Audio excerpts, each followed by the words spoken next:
Hello friends, welcome to my channel stories by Karima Kushwaha. दोस्तों, जैसा कि आप जानते हैं, मैं हर रोज़ आपके लिए अलग अलग और रहस्यमयी कहानियाँ लेकर आती हूँ और इसी तरह की एक कहानी मैं आज भी आपके लिए लेकर आई हूँ। तो चलिए शुरू करते हैं हमारी आज की वीडियो। दोस्तों, हमारी आज की कहानी हमारे एक सब्सक्राइबर ने ही हमें सजेस्ट की थी। उन्होंने कहा था कि वो एक सर्च एंड रेस्क्यू स्टोरी सुनना चाहते हैं। तो हम आज आपके लिए एक सर्च एंड रेस्क्यू स्टोरी लेके आए हैं।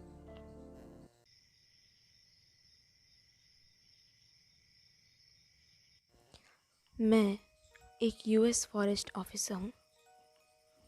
अक्सर मेरे पास लोगों के गुम हो जाने के नए नए केस आते रहते हैं, पर वो सभी तकरीबन एक से ही होते हैं। उनमें कुछ भी नया या कुछ भी खास नहीं होता। अधिकतर लोग अपना रास्ता अंधेरे की वजह से भटक जाते हैं या फिर वो किसी चट्टान से फिसलकर नीचे गिर जाते हैं, और जब वो वापस उठते हैं तो वो अपना रास्ता नहीं ढूंढ पाते। पर कभी कभी कुछ अनोखे और बिल्कुल अलग केस जो मेरे पास आते हैं, आज मैं वो आपके साथ शेयर करना चाहता हूँ। सबसे पहली कहानी है दो जुड़वा बच्चों के गुमशुदा होने की। दो जुड़वा बच्चे अपने माँ बाप के साथ फॉरेस्ट में घूमने के लिए निकले थे। वो दोनों पूरे रास्ते खेलते हुए और एक दूसरे से बातें करते हुए जा रहे थे। सब कुछ बिल्कुल सामान्य था। उनके माँ बाप भी रास्ते भर नज़ारों का आनंद उठाते हुए चले जा रहे थे। वो सभी पैदल ही जा रहे थे। कुछ ही देर के लिए उनके माँ बाप की नज़र उन पर से हटी होगी, सिर्फ कुछ सेकंड्स के लिए, और वो लापता हो गए। उनके माँ बाप ने हर जगह ढूंढने की कोशिश की। उन्हें समझ नहीं आया कि वो इतनी जल्दी कहाँ चले गए। उन्होंने हर तरफ ढूंढा, पर उन्हें उनके बच्चे कहीं भी नहीं मिले, और इसलिए हार कर आखिर उन्होंने हमसे संपर्क किया और हमसे उन्हें ढूंढने की गुजारिश की। हमने अपनी एक टीम जंगल में भेजी और हम उन्हें ढूंढने के मिशन पर निकल पड़े। हमने उन्हें चारों तरफ ढूंढा। हमें उनकी बेटी काफ़ी जल्दी ही मिल गई, पर बेटा कहीं भी नज़र नहीं आया। जंगल में हमें बेटी मिली। हमने उससे पूछताछ की और उसने हमें बताया कि उन्हें जंगल में घूमते हुए एक अजीब सा भालू मिला, जिसकी शक्ल इंसानों जैसी ही थी, पर शरीर बिल्कुल भालुओं जैसा था। और उसने उन दोनों को ही कुछ मीठे बेरीज दिए और उनसे कहा कि वो बस कुछ देर उनके साथ खेलना चाहता है। जिसके बाद वो उसके भाई को अपनी गर्दन पर बैठा कर कहीं दूर ले गया। उसका भाई भी उसके साथ जाते हुए खुश नज़र आ रहा था। हमने सोचा हो सकता है ये किसी तरह का किडनैपिंग का मामला हो, और हमने उस लड़के की लगातार खोज जारी रखी। ये मेरे करियर की सबसे लंबी खोज थी। अगली रिपोर्ट जो मेरे पास आई वो और भी खौफनाक थी। ये रिपोर्ट थी एक ऐसे लड़के के बारे में जो हाइकिंग के वक्त खो गया था। हमने काफ़ी वक्त तक उसकी खोज की और आखिरकार हम उस तक पहुंच ही गए। हमने उसे बहुत ही बुरी हालत में पाया। हमने उसे एक पहाड़ी पर देखा जहां उसका पैर एक दरार में फंस गया था और टूटा हुआ था। उसने बताया कि उसे वहां फंसे हुए 2 दिन बीत चुके थे और ये हमें साफ नज़र आ रहा था। वो काफ़ी कमज़ोर हो गया था और साथ ही साथ उसके घाव भी सड़ने लगे थे और उनके घाव में इन्फेक्शंस हो गए थे। हमने फ़ौरन उन्हें पैरामेडिकल सुविधा उपलब्ध करवाई। फिर उन्होंने हमें एक अजीब ही कहानी बताई। उन्होंने कहा कि जब वो उस पहाड़ी की चोटी पर पहुँचे तब वहाँ वो अकेले नहीं थे। उनके अलावा एक और आदमी था वहाँ, जिसके पास उस पहाड़ी को चढ़ने के लिए किसी तरह के कोई उपकरण नहीं थे। वो उनसे पहले ही वहाँ पहुँचा हुआ था। उसने पार्का और स्की पैंट पहन रखी थी। उसने कहा जब वो उस इंसान के करीब गया तो उसके सामने खड़ा इंसान मुड़ा, और जब वो मुड़ा तो उसका चेहरा देखकर उसकी तकरीबन चीख ही निकल गई थी, क्योंकि उसका चेहरा बिल्कुल सपाट था उसके चेहरे पर कुछ भी नहीं था, वो बिल्कुल खाली था। और उसे देखकर वो बहुत घबरा गया और वहाँ से जल्दबाजी में भागने के चक्कर में वो फिसल गया और उसका पैर टूट गया।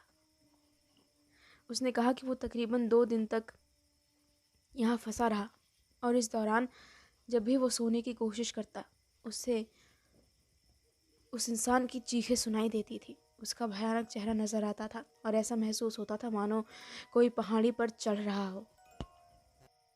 अगली कहानी है मेरे करियर की सबसे भयानक और खौफनाक कहानी।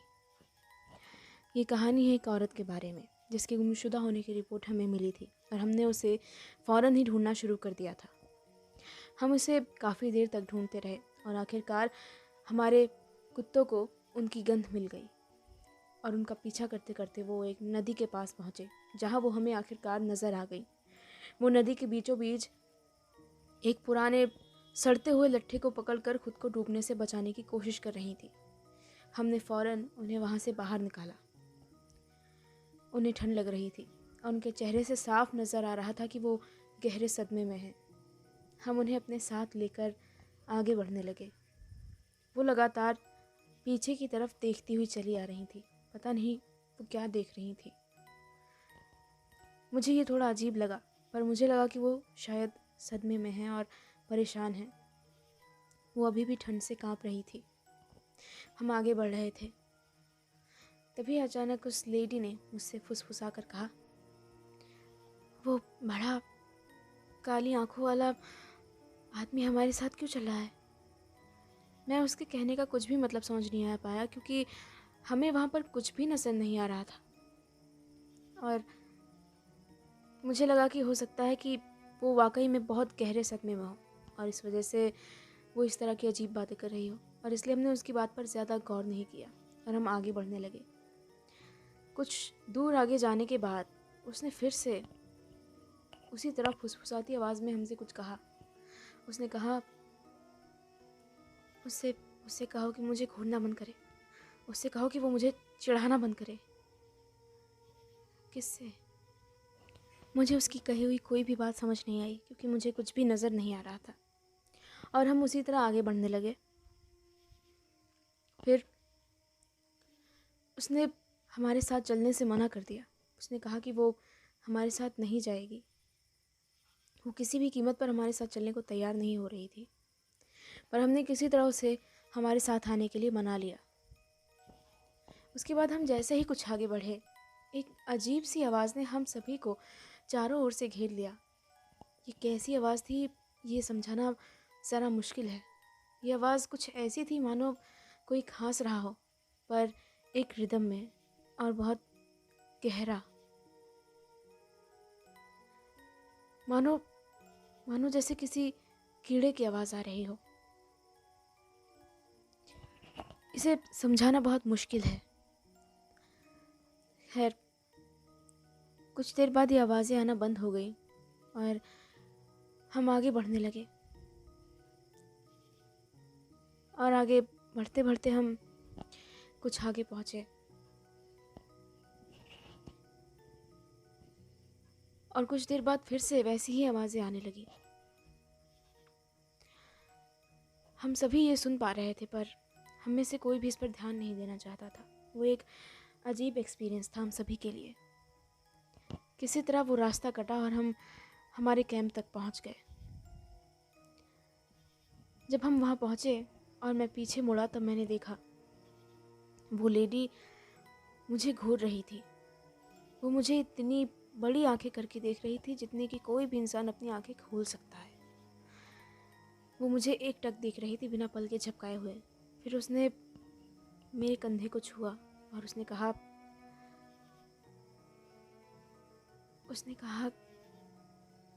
देखो, वो चाहता है कि तुम थोड़ा तेज़ चलो क्योंकि उसे तुम्हारी गर्दन पर बना हुआ निशान देखना बिल्कुल पसंद नहीं है।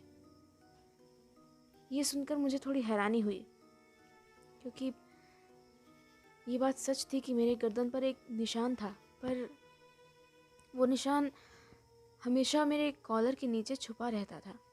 मुझे इस बात का कोई भी अंदाज़ा नहीं है कि उस औरत ने भला किस तरह से मेरे उस निशान को देखा। और उस एक्सपीरियंस ने मुझे हिला कर रख दिया। मैंने जल्दी से जल्दी उसे मेरे बाकी साथियों के हवाले किया और जितना जल्दी हो सके मैं वहाँ से निकल गया। और उसके बाद मैंने सच में राहत की सांस ली। वो मेरे लिए एक बेहद खौफनाक एक्सपीरियंस था। अगला केस एक बेहद दुखद और दर्द भरा केस है। ये केस है एक औरत के बारे में जिसने अपनी बेटी को खो दिया।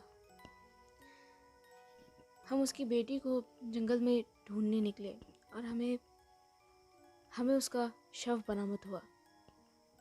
जब वो हमें मिली तो वो मर चुकी थी। वो एक तटबंध से नीचे गिर गई थी और नीचे गिरते हुए वो एक पुराने सूखे हुए पेड़ पर गिरी जिसने उसे घायल कर दिया और उसकी वहीं पर मौत हो गई। मुझे अच्छे से याद है वो वक्त जब उसकी माँ उसके शव को देखकर चिल्लाई थी, जब वो एक प्लास्टिक बैग में पैक होकर एम्बुलेंस में जा रहा था। उसकी वो चीख मुझे आज भी याद है। वो बहुत दुखी थी, वो लगातार रोती रही और उन्हें देखकर ऐसा महसूस होता था मानो वो बुरी तरह टूट चुकी हैं। ये सब होने के कुछ दिनों बाद मैंने अपने ही एक कलीग से सुना कि उन्होंने सुसाइड कर लिया और अपनी जान दी थी। ये बात तय हो गई कि उनकी बेटी उनके लिए बहुत बहुत खास थी।